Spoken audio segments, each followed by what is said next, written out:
یہ سیمینار ایک truth and reconciliation کے طور پہ نہیں ہے کہ ہم یہاں یہ تعین کریں کہ کس کے دور حکومت میں کیا کچھ برا ہوا اور ان کو کیا کچھ الزامات کے مورود ٹھہراتے ہوئے ان کی کوئی سزائیں متعین کرے۔ ہم نے اپنے ملک آئین کی بالادستی، قانون کی حکمرانی اور پارلیمان کی بالادستی اور سپریم ہونے کے لیے مستقبل کی کچھ لاہے عمل طے کرنے ہوں گے۔ میرا خیال ہے اسٹیبلشمنٹ تو صرف پاکستان میں نہیں ہے، اسٹیبلشمنٹ تو بنگلہ دیش میں بھی ہے، سری لنکا میں بھی ہے، میانمار میں بھی ہے، باقی ہم سے چھوٹے چھوٹے ممالک میں بھی ہے۔ یا اسٹیبلشمنٹ پاکستان میں زیادہ مضبوط ہے یا پولیٹیکل قوتیں زیادہ کمزور ہے؟ میرا خیال ہے پولیٹیکل قوتیں زیادہ کمزور ہیں۔ اگر پولیٹیکل قوتیں زیادہ مضبوط ہوتی، پولیٹیکل پارٹیز میں جمہوریت ہوتی، تو کبھی بھی اسٹیبلشمنٹ آپ کے سر پہ بیٹھ کے آپ کے لیے حکومتیں نہ بنواتی۔ جب 2 اسمبلیاں ڈسالو ہو گئی، پاکستان میں 175 پولیٹیکل پارٹیز موجود ہیں، اس 175 پولیٹیکل پارٹیز میں زیادہ تر ریلیجس پارٹیز ہیں۔ بتائے دنیا کے کس ملک میں اسمبلی ڈسالو نہیں ہوتی؟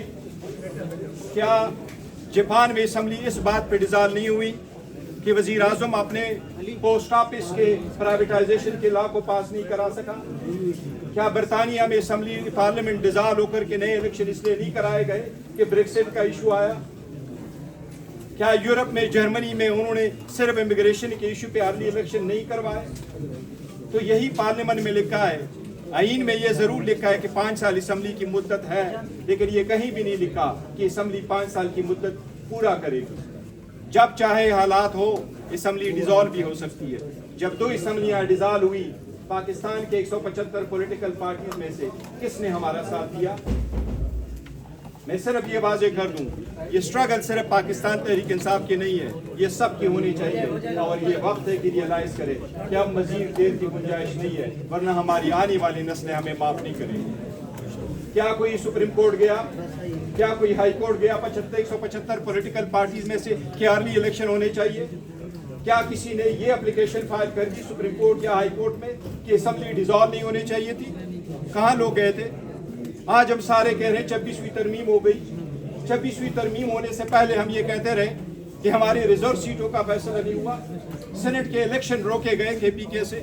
ہم نے کہا ایمان ابھی کمپلیٹ نہیں ہے، آرٹیکل 239 238 رول کے مطابق بھی، اور اسمبلی کے وہ رولز ہیں، میں آج آپ کو بتاؤں، ساری دنیا میں پاکستان کی کنسٹیٹیوشن میں 17 قسم کے اوتھ کا ذکر ہے، 17 قسم کے اوتھ کا ذکر ہے۔ واحد ایک ووٹ ہے جو پارلیمنٹیرین اٹھاتے ہیں، اس واحد ووٹ میں یہ لکھا ہے کہ میں رولز کی بھی پاسداری کروں گا، یہ ہمارے اوتھ میں بھی شامل ہے۔ کسی بھی اور اوتھ میں یہ نہیں لکھا کہ میں رولز کی بھی پاسداری کروں گا۔ اسمبلی کے وہ رولز بھی وائلیٹ ہوئے۔ بتائیں، آج ہم ہر مرتبہ کہتے ہیں شب خون مارا گیا، کیوں شب خون مارا جاتا ہے؟ کیا 26ویں ترمیم کو روکنے کا کوئی طریقہ نہیں تھا؟ پاکستان تحریک انصاف واحد پارٹی تھی جس نے پٹیشن فائل کی پشاور ہائی کورٹ میں، کوئی سنوائی نہیں ہو سکی۔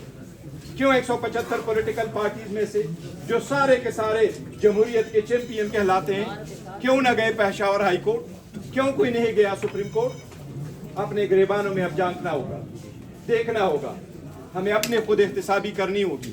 ہمارے بچے ہمیں معاف نہیں کریں گے۔ لیگیسی کچھ توڑی ہی چھوڑ چکے ہیں۔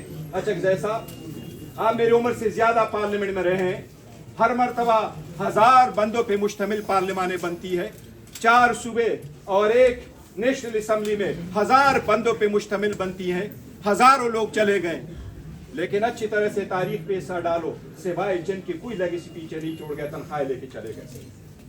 ہمیں تعین کرنا ہوگا ہم نے تاریخ کی کس سمت پہ کھڑا ہونا ہے، اپنے بچوں کی خاطر، مستقبل کی خاطر، اس ملک کی خاطر ہمیں جانا ہے۔